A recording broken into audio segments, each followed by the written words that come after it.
तो हेलो दोस्तों, हम इस वीडियो में बात करेंगे भोजपुरी के सुपरस्टार खेसारी स्टाइल में गाने वाला सिंगर मोनू अलविदा जी के बारे में, जो कि एक ग्लोबल म्यूजिक जंक्शन से गाना आने जा रहा है। जो कि गाना का नाम है कोमल कमर मुचकेला बा बा, जो कि इसमें हीरोइन काम की है।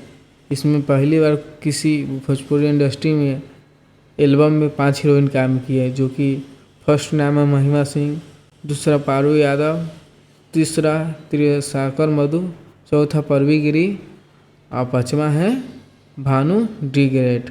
और यह गाना के फीमेल सिंगर गाई है शिल्पी राजा, और गीत लिखे हैं रवन बिहारी जी और म्यूजिक दिए हैं प्रियांशु सिंह जी।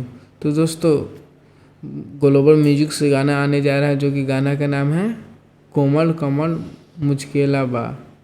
तो दोस्तों, वीडियो पसंद आया तो चैनल को सब्सक्राइब कर लें, ताकि भोजपुरी के हर अपडेट पाने के लिए हमारे यूट्यूब चैनल को सब्सक्राइब कर लें, ताकि आने वाला हर अपडेट अब तक पहुंच पाए। जय हिंद, जय भोजपुरी, धन्यवाद।